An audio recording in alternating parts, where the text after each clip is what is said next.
let's play a game. Today, I'll be ranking my top 5 favorite slashers in any horror movie, show, or franchise. So let's get into the ranking. Okay, done with the voice. We're done with that. I'm gonna have a sore throat if we keep doing this voice. Number 5 on my list is Jigsaw. He's a weirdo and he has the little doll with the white makeup and the swirly cheeks. I do gotta say, I like that doll better than Chucky, but I still don't like either of them. They're both weird, I don't like them. The only reason I'm giving Jigsaw on this list is how creative he is. He is creative with offing people. I can respect how elaborate he gets. I don't respect what he does, but I do respect how he does, if you get what I'm saying. But if it was me in that scenario, I would not be respecting him. He'd be bottom of the list. But right now, he's number 5 because he's elaborate. He thinks about things. He thinks about what he's doing, which might make him worse, but on the screen, it looks terrifying. Number 4 on my list is Jason Voorhees. Jason, another little weirdo. That's gonna be a theme for most of these people. They're little weirdos. So Jason, you know, come on, who doesn't know Jason? The hockey mask, Camp Crystal Lake, we all know him. Jason is number 4 because he is iconic, but he's a weird dude with mommy issues. It's like, he's just a little weirdo. I don't, he's, he slashes, he's got his main shtick, but he's just kind of weird. But I think just the icon status itself puts him on another level. In the upper echelons, he's got to be top 5. Like when you think of top 5, there's automatically 3 that come to your head, and Jason is one of them. He's not the best of slashers, but he's pretty good. Number 3 is Michael Myers, the iconic Michael Myers. Fun fact: his mask is a mask of William Shatner that they just spray painted white and mess up the hair, and that's Michael Myers' face, at least in the original ones. He's iconic, and when he's coming, you hear the music, and the music I'm talking about. I don't even gotta play it. See, Michael Myers is on a different type of thing, because I think he's just crazy. Actually, you know what? I'm gonna see, because Jason's got his mommy issues. Jigsaw thinks he's giving people a chance and making things right. But what is Michael? Is he just nuts, offing all these babysitters? I don't know his deal. I'm actually gonna look that up here real quick. I just looked it up. Apparently Michael is just simply described as the embodiment of evil. So there's no motive, which is even scarier. If I saw Michael, I'd shit my pants, because he don't give a damn. He don't give a damn about you. He don't give a damn about me. Didn't care about his sister. He didn't care about her. She did. At least with Jason, it's like, oh, your mom, your mom's crazy.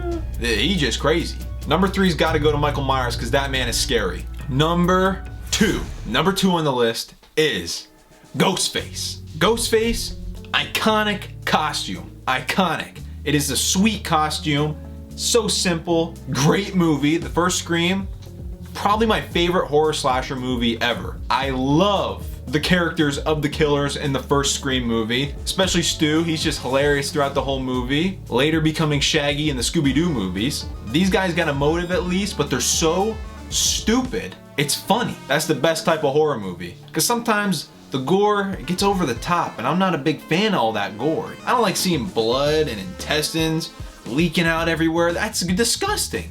I don't want to see that. That's gonna give me nightmares, man. Knowing that they use corn syrup for blood is kind of funny. When they're just stabbing each other, funny, hilarious.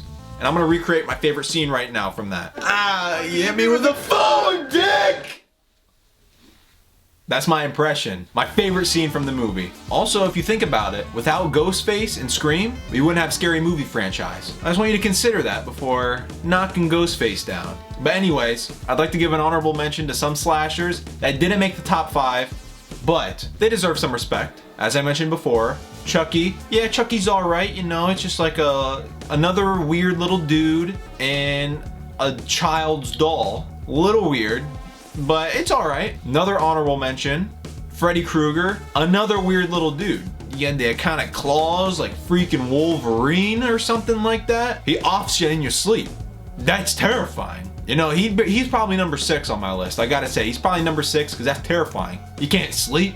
I need to sleep. What am I doing then? If I can't sleep, what am I doing? Who else am I missing? Is there anybody else I'm missing of importance? Oh, Leatherface? Weirdo. He is nuts. He is weird. I don't like him. Puts you up on a meat hook, freaking slices you, you know, it's weird. I don't know, he's too much. He's too much for me. I can't handle him. I can't really think of any more honorable mentions. I guess the guy from I Know What You Did Last Summer, he was lame though, you know, he's just the fisherman. Daphne and Fred from Scooby-Doo are in that. Funny. Daphne was also in Scream 2, which is kind of funny. You know what I'm wondering right now? I wonder if every person in the main Scooby-Doo gang in the live action movies was in a horror movie. It's gotta, right?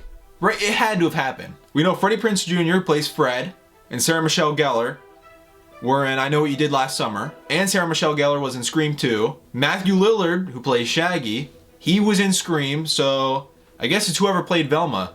Linda something. Was she in a horror movie? Let's pull up the IMDb page. Oh dude, she was in a horror movie. She was in The Curse of La Llorona. I mean, what actor hasn't done horror movies? Like, come on. Well anyway, let's get out of this rabbit hole and get to the number 1 greatest horror slasher of all time, in my opinion. This guy's crazy. This guy is insane. This guy strikes fear without even being there. The number 1 horror slasher is the cash ringing, the bash singing, the mash pinging, the hash slinging slasher. The hash slinging slasher technically counts as a slasher because slasher is in his name. Just by the phone ringing and the lights flickering on and off makes you scared. And even though this is for kids, you still get goosebumps watching this episode. Probably the best Halloween TV show episode of all time. And you know what's even scarier too? He doesn't have a knife or a gun or a freaking chainsaw or a bear trap to dislocate your jaw and rip it off the hinges. He's got a damn spatula for a hand. I hung up because I got nervous. I called earlier, but I hung up because I got nervous. I called earlier, but I hung up because I got nervous. That's what he sounds like. He is the most iconic slasher of all time, the greatest slasher in history. I hope you like my rankings. I'd like to know what yours are. Is there any people I forget? I don't know, let me know. Feels good to be back, and thanks for watching. I'll see you in the next video. Peace.